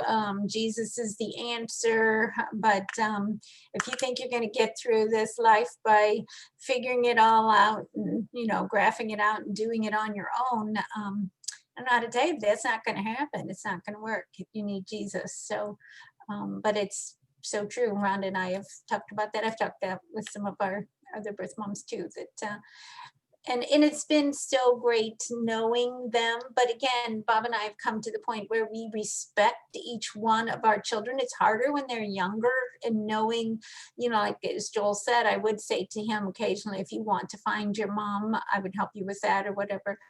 And now as he's old enough, and as I believe he beautifully articulated, that he knows we're here. If he changes his mind on that, he can come to us. We would help him with that. But it's up to him. He's an adult. I respect. Before we had this meeting, when Pastor Duncan approached me about it, I said, this is how we roll. Bob and I would love to do that. We'd love to share. If anybody could glean from us, we will ask our children first. If our children agree to come, then we would ask their birth moms. But I would never ask a birth mom without asking our children first. We just respect them as adults now and get to let them call the punches for this. And as you've come to see, we're so blessed. Our family is so blessed to have these birth moms in our lives, and we love our children. They're each one so unique and diverse, and we've grown so much in understanding God's unconditional love for us as we try to unconditionally love them with their package of whatever it is. And sometimes, and as has been said, it's no different in adoption than in a biological child. Those things unfold as children mature and grow. So, but it's been a beautiful journey for us. And I would just like to add one more thing, is that it's not all lollipops and roses and rainbows and unicorns. Like, we've had to struggle through our own relationships, as Nate and I have grown in our relationship from child to adult, and we've had things that we've had to work through. And again, in all of those things, because we're human and there's sin, our only hope is Jesus. But because of that, we've been able to persevere and continue to work on that relationship. Yeah, there have been some very hard conversations with each one of our children and our birth moms about certain things, which would be way too personal to be sharing on this kind of conference. But I guess I want to reiterate that too. It has not all been, a bed of roses, but it's because of God's grace and our love for each other and for helping each other grow through those things that has been a blessing. Mm-hmm. I doubt many biological families want to share their out there either. True. We True. all have times where we would rather just shut the door and say, "Oh, just let Lord take this all away from me." You fix this. Mhm. Yeah. Debbie, did you want to say something? Yeah. Am I on? Yes. Okay. Yeah, I just think we're very blessed that, that Bob and Dolores have raised such great kids, and credit to them that, they grew up in such an openness to the whole adoption process, because sometimes, it depends on how you're explaining it to your kids and how they had, grew up with the whole idea, and it's never been anything that was a secret to them. So I think that was good that they had that honesty when they were growing up, and they were always able to know what happened. It wasn't something that got revealed when they got older, but they always kind of just grew up with it, and that they were able to feel loved all the time, no matter what. Even if the birth, like I wasn't even in the picture, but they always had that good foundation. So that's really important, no matter what family you're in, just that we love each other and we're honest with each other. That's really a big thing that you need to have, whether it's biological or adoption. But the adoption process a lot of times is put under the rug, and it wasn't in this family. So that's really cool. Excellent, excellent. And it Thank was a lot easier for me being in there in the later part of Jamie's life to come into such an openness. I think it would have been harder if they had been keeping things secret. Thank you. Thank you. There was a question brought forth about whether in the United States, people who might suffer from mental illnesses, bipolar, could be adoptive parents or go through the adoption process. Maybe Bob, Dolores, you might have some things to say about this in the vetting process that adoption agencies go through. Do they ask these sort of questions? It's been a long time. There was a lot of paperwork to fill out, and honestly, I don't remember if they specifically asked that question or not, or anything about mental health. But when they do the home study, ours were very thorough.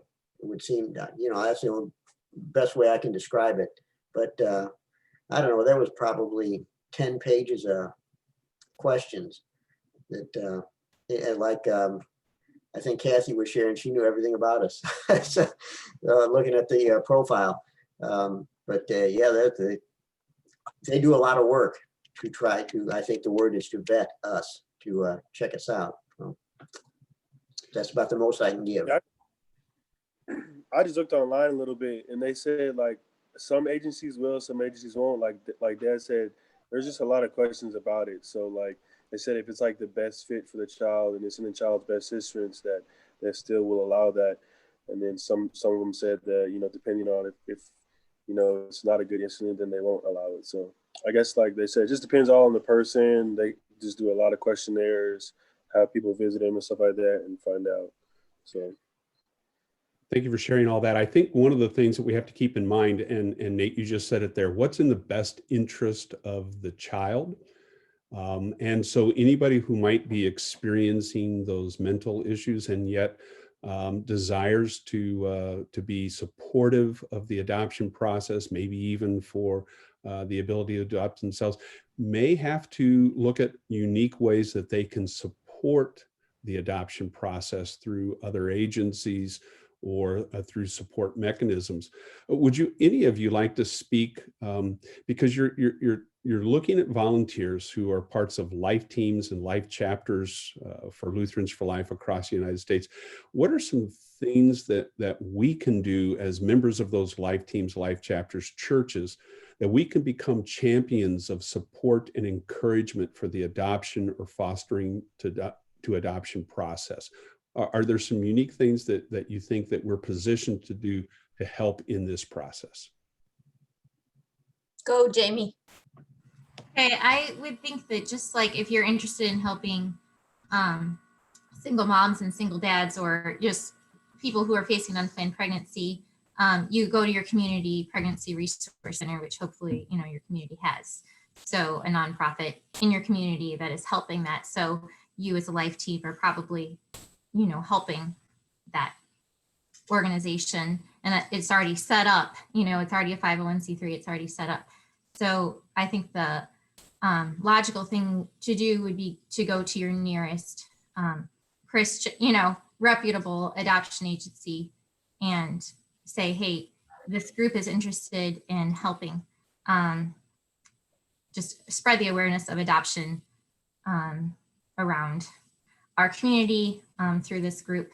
And could we have some resources to do that, or could you send a speaker out and help us with that? Because people don't want to like hear a whole bunch of, you know, stuff about it. They just want to like actual action to help. So like Life Song for Orphans gives like the adoptive parents who already know they want to adopt funds to do that. So that's a great organization to be a part of. But people just don't even know where to start with adoption, I think. So if you contact the adoption agency, they'll help you with that, and even kind of bring up some other avenues like foster to adopt or safe families or something like that. So Anybody else want to share? What would have aided and supported you as birth moms, or did you find that there were additional aids or supports that you were looking for as birth moms that maybe Life Teams and Life Chapters could provide to you?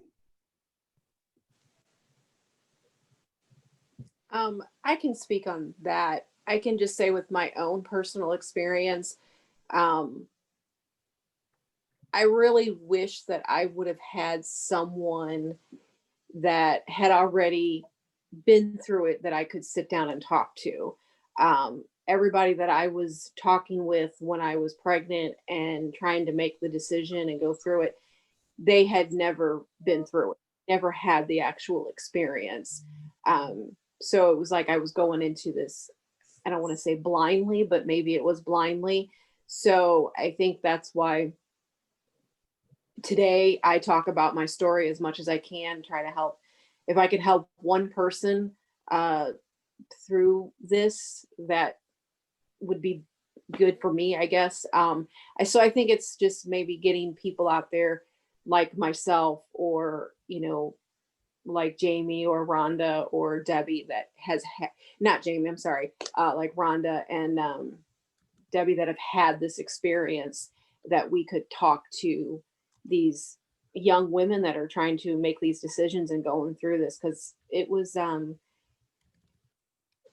it's very scary time, you know, being 17 years old and having to make a decision for another human being.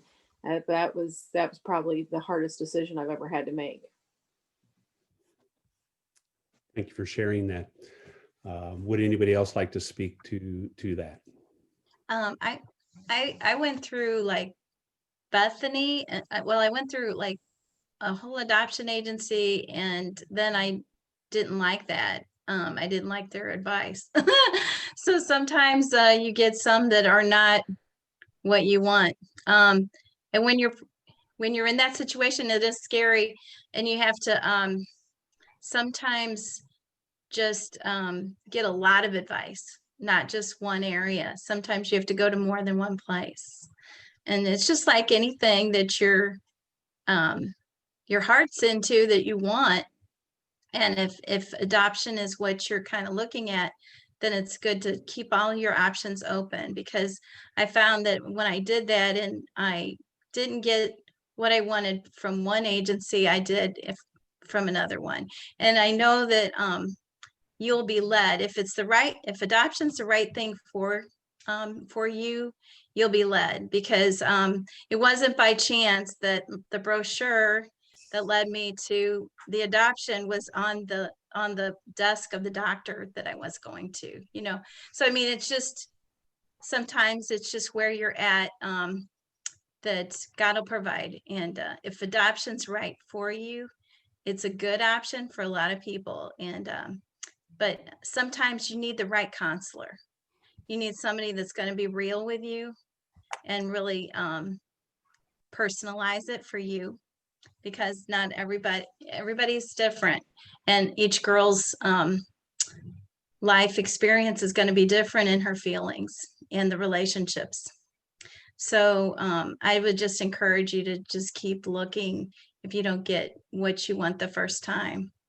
And also be open to your family. But I know sometimes it's tough when you're in a family situation. Like Kathy was in a really hard situation. My heart goes out to her. Luckily, I had a supportive family, but I know so many that don't. So I know it's tough when you're out there on your own looking for this kind of stuff and you get really desperate. One thing that helped me was just a list. If I'm trying to make a decision, I have to go with the pros and the cons kind of thing, and back and forth, and just mulling it over and praying about it a lot. But it's never going to be easy. And my decision for Bob and Dolores, I don't think I met them till May, and I had Jamie in June. So sometimes it happens at the last minute, but it always happens in time if it's meant to be. So Thank you again for sharing your perspective. There is, I almost hate to ask this question, and maybe I shouldn't. I'll let somebody else ask another question. Lori Trincy, you have one. Would you like to give your question there, Lori?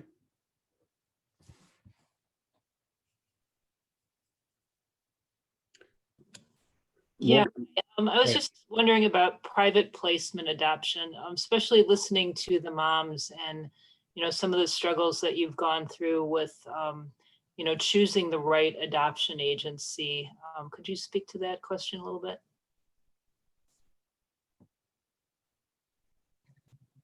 I can say a little bit in that Joel's was a private adoption, wasn't it? Isn't that how we would have classed his? We didn't. Yeah, that's true. And then we talked to an agency to have the home study done. Yeah, which was different than Nate or Jed. Mm-hmm. But wasn't mine private, but also you left the option for them to be able to contact you? Yes, it was open. Yes. Oh, okay. But let's see, how I kind of trying to think of how the difference is now that in that I'm having a hard time drawing this all together, but it's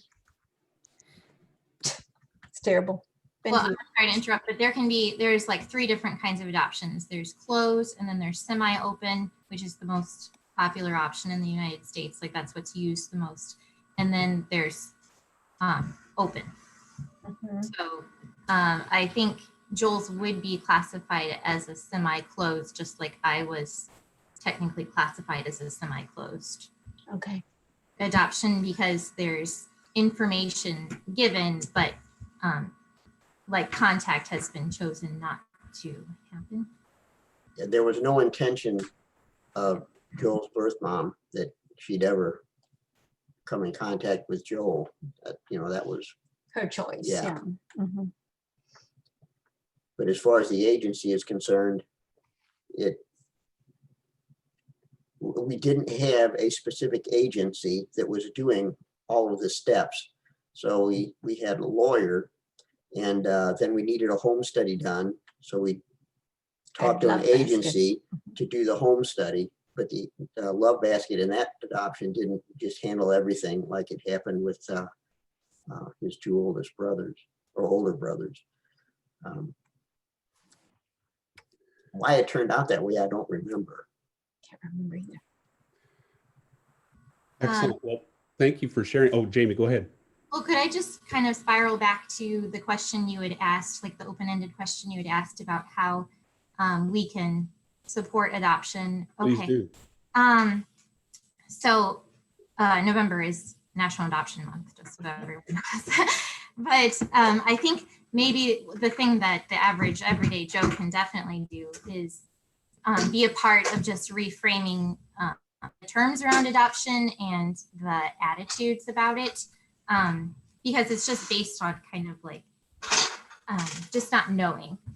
So there's just kind of like a common misconception that birth mothers are not reputable members of society, which is not true.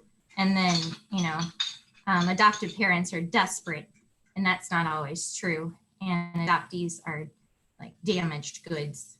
And also the word illegitimate still kind of finds its way into this circle.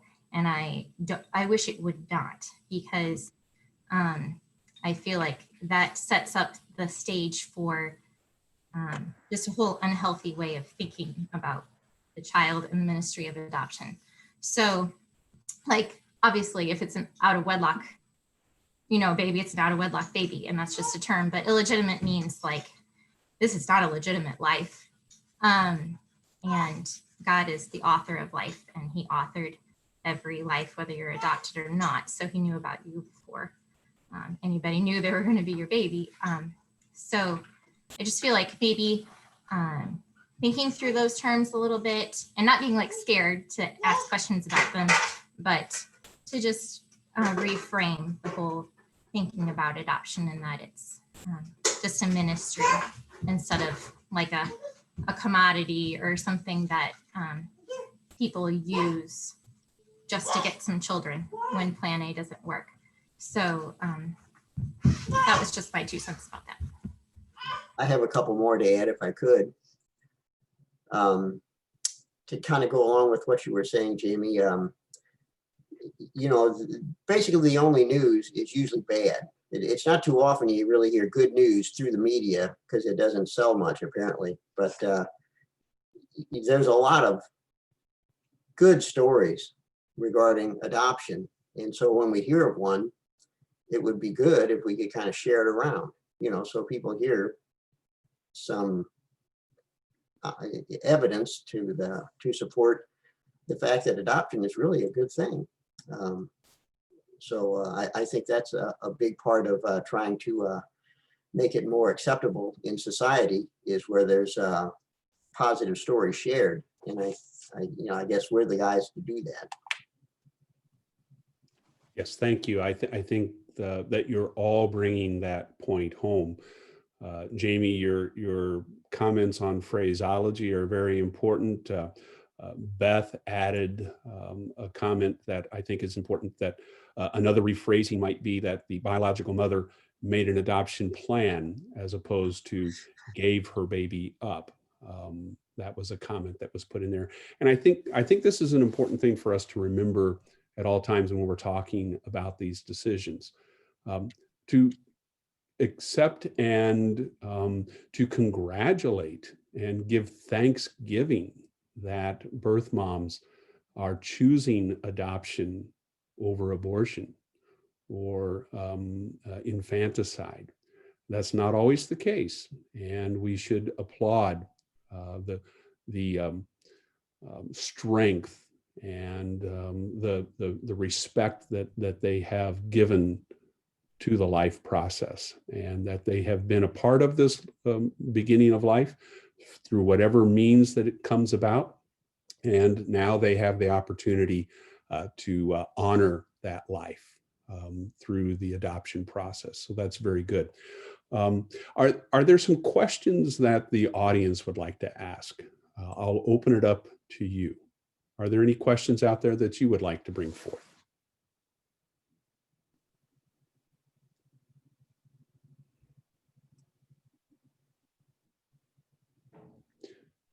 We'll be thinking about that for the last few moments. And if you do have a question, you can put it in the chat, or I'll allow you the opportunity to open up your microphone and speak the question on your own. Are there any additional thoughts or final thoughts that any of the birth mothers or the adoptees or Bob and Dolores would like to bring forth from our discussion tonight? It's been a wonderful opportunity. And if you've seen the chats, the comments, there's been all sorts of good comments of folks saying that that has been very helpful, that they thank you very much for your willingness to speak, that this has been very informative. So they thank you very much. Are there any comments that you all would like to add as well? I'd like to say something, if I may. Go right ahead. Identify yourself, please. Oh, Terry Gerasi. I wanted to say hi to Dolores. Dolores, hi. Remember we worked together at St. Charles Right to Life? Long time ago, yes. Yes, many, many years ago. And I just think it's wonderful. Your family's wonderful, and what you've done is wonderful. And I want to make a comment. Sidewalk counseling. I've done a lot of sidewalk counseling. And there's so many times when if I bring up adoption to a girl, she'll say, oh, I could never give up my baby. If they say give up, I would never say give up. Would you like to place your baby for adoption? Oh, I could never give up my baby for adoption, but they're on their way to walk in to have their child killed. So I applaud the birth mothers to have the courage. And I was wondering, are there still many maternity homes? Because I think from what I heard, that would be so helpful to, like the girls that say, my parents kicked me out, I have no place to go. I think the maternity homes would be really, really helpful for them. And I just wondered if they still, have them. I can speak a little bit to that. Yes, there are maternity homes, and there are new maternity homes being opened up across the United States every year. Good. Jamie, you might know about this. The state of Illinois is, Lori Tree, I believe you can speak to this as well, that there is one being developed in Illinois right now, a large one. Either one of you want to speak to that? Lori, Jamie?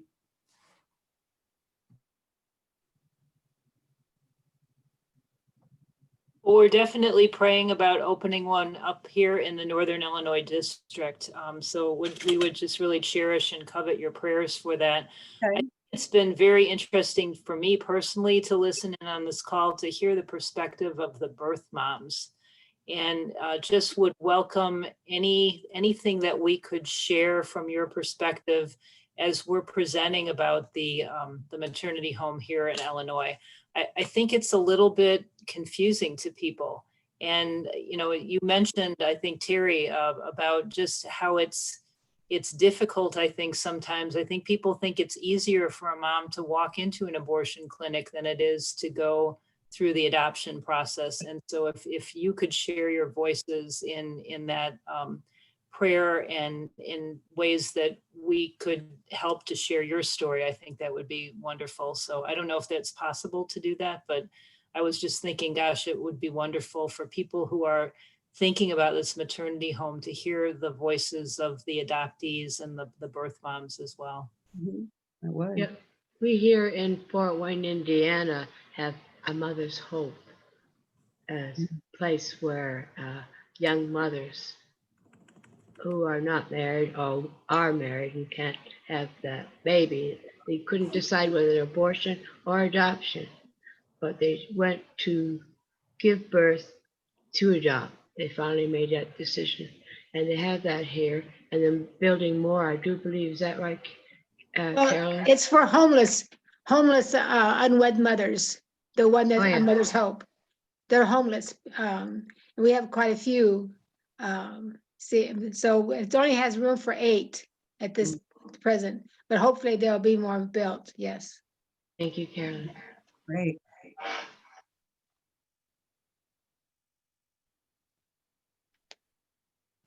I know Lowell has shared that there is a New Beginnings maternity home operated by Christian Life Resources in the Milwaukee area. So this is one area that Life Chapters and Life Teams could explore. What opportunities there are to financially or in participation, time and experience, support local, not only the crisis pregnancy centers, but the maternity homes. And from Lori's question, I think that's certainly an opportunity. Not all birth mothers may have this openness, as the Desimone family has found in these birth moms. But if you as birth mothers would like some opportunity to share some of your perspective, I'd be more than happy to talk about doing this at a future time, that we could record these sessions or record some of your input and share that with local maternity homes throughout the United States at some future time. So that could be an additional project that we could think about doing. Any other comments or questions from participants from our panel discussion? I'm Mary Walden. Can you hear me? Yes, we can, Yes. Mary. Thank you. I have a question for Dolores and Bob. Just curious, from when you first adopted the first child to the last, how many years was it, and how much time in between did it end up to be between the different adoptions? 85 to 96. Yeah, there you go. You do the math. Say that again. 1985 to 1986. 96, 1996. 85, Okay, so about 10 years. 11 Sounds years. like about 10 years then. Mhm. And how much, like a year or two between each first and second, or second and third, or? 2 years between the first two, and then there was 5 years, and then there was 2 years between each of the last 3. Okay, thank you. Just curious. Mhm. Anybody guess else want to only share other- any? The only other thing I was thinking about sharing was that it's been a process in talking to other people about adoption. I guess I'd always want to encourage them to think about it more as a process than a one-step thing, you know, just adopting and bringing the child into your home, because there's been all along the way, there's been different things to deal with the children or us, or just different things, adjusting to different things. Different stages of life bring up different experience or different thoughts and maturity in the children. So we just kind of thought we adopt them, bring them into our home, tell them they're adopted all along, they're loved, we love their birth moms, and it's all out on the table and everything goes on, you know.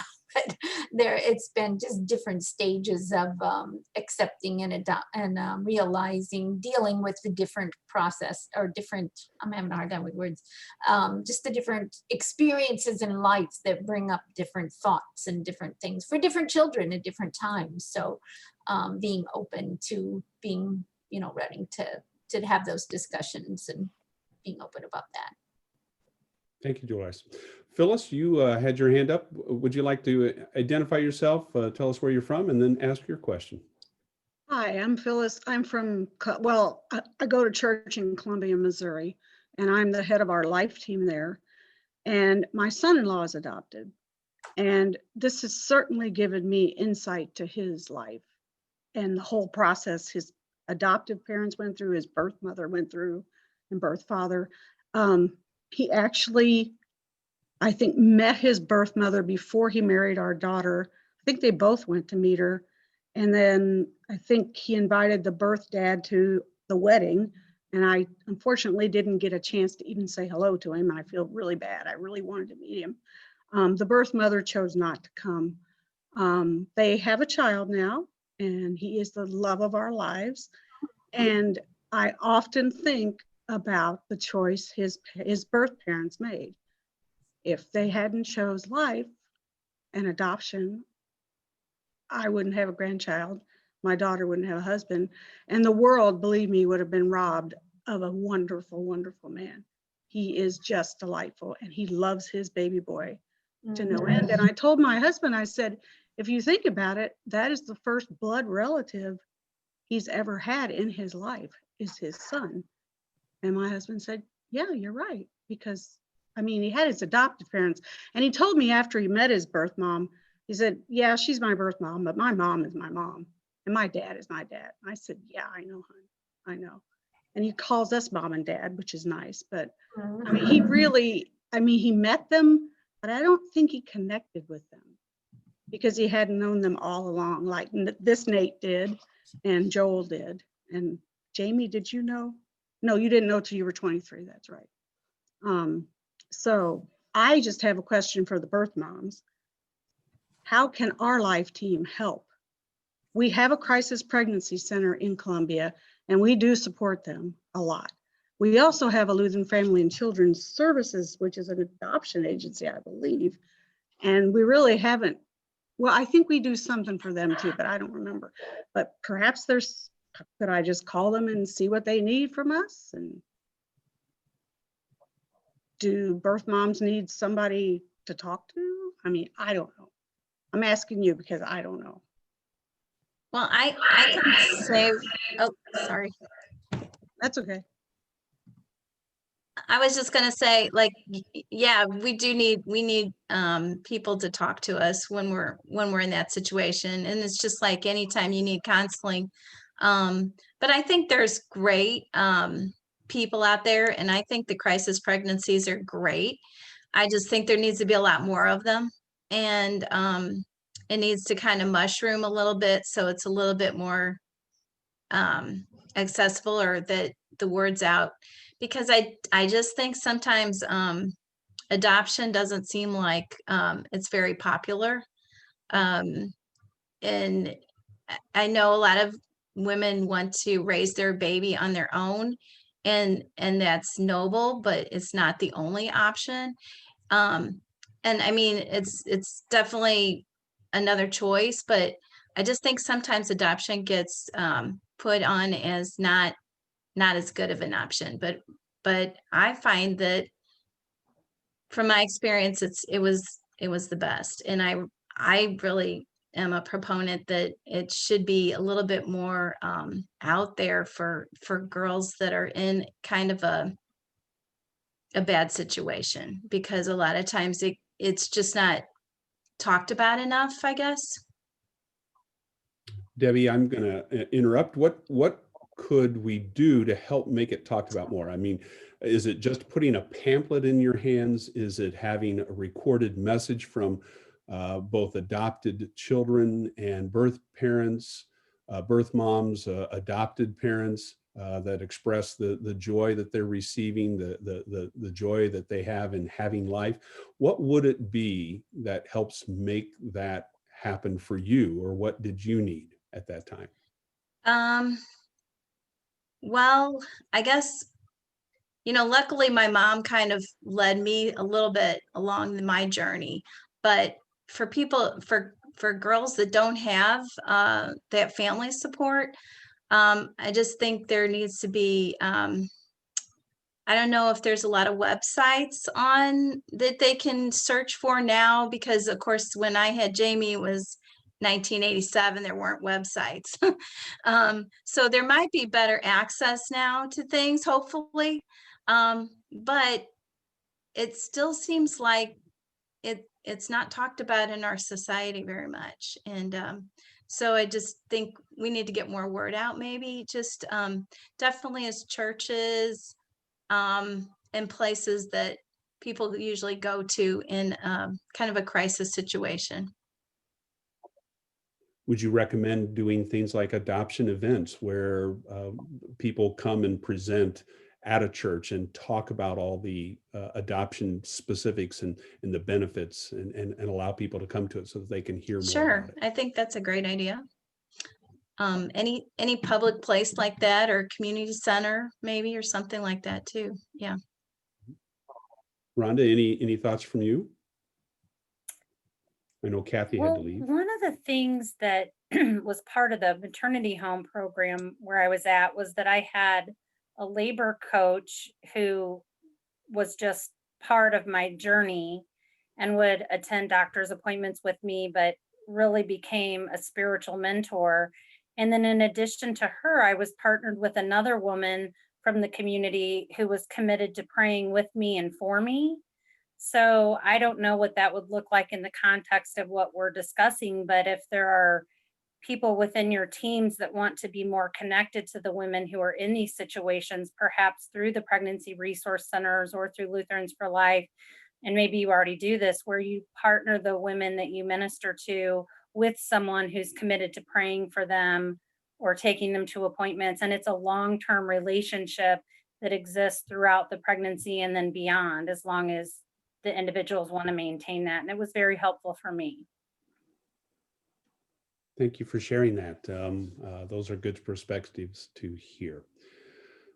Okay, we're coming to the end of a 2-hour session. I told you that sometimes these sessions go more than the hour and a half, and sure enough, just as promised, we have made it all the way to 2 hours, and it seems like it just begun. I want to thank everybody who has participated in this panel. Bob, Dolores, the 3 children, the 3 birth moms. You have been wonderful to open up your life and share your stories with us.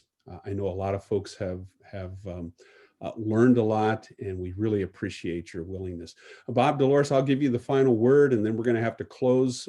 Before we do, I just want to remind you that the next For Life Live will be November 17th and December 1st. We're going to do the 2-part series on gender and sexuality, the issues of what Christians should believe about gender and sexuality, especially in transgenderism. And then part 2 is going to be the gospel motivated response. And again, these will be led by our executive director, Reverend Michael Salamink. This was in response to the fact that there has been a lot of this in the news, and a lot of folks just couldn't attend the last session. So we're going to do those again on the 17th and December 1st. That'll be the third Tuesday in November and the first Tuesday in December. And then December 15th will be our last session this year. We're going to have our own Chrissy Gillette, who is our director of the Word of Hope, and she's going to talk about depression and suicide, and especially during the holidays, what we can do as life teams and life chapters to reach out and help those who may be under some specifically in terrible times of during the holiday seasons, and what we can do as life chapters and life teams. Dolores, Bob, do you have anything that you want to like to finally say to close us out I tonight? had one thought when you were speaking yet about what churches could do about putting speaking about adoption in a positive thing. Before we did our adoption initiative at Zion and raised the money to support people through adoption, we just for a couple of months thought, what can we do to help talk positively about adoption? And we put a display at each one of our churches with asking people to bring a photo if they were in any way connected to adoption. And it just turned out to be a really fun thing. We had a display board in the basement where we have our coffee and, between Bible study hour, and people were bringing us photos every week, saying my mom was adopted, or we learned that our pastor had adopted siblings. We didn't even know that, so it was really fun to just have people that were willing to share, to bring a photo of their family, and then we'd write their family name, and it promoted so much fun conversation downstairs gathered around that board, because many people are connected to adoption in some way or another. It might be a little bit connected, but as Phyllis said, it hits close to many people. So I think that could be a fun way just to have a positive conversation about it. So Great. Thank you very, very much. I want to wish everybody a good evening as we come to the end of this For Life Live. Continue to go to the website, www.lutheransforlife.org. And if you are not already a member, or if you have not renewed your membership at Lutherans for Life, please do that. We can continue to offer these wonderful programs. Bob and Dolores, all the birth moms, all the children, thank you again. It's been a wonderful session. God bless you all. Have a good evening. thank you Thanks so for having much. us. Bye-bye. Hug to everybody.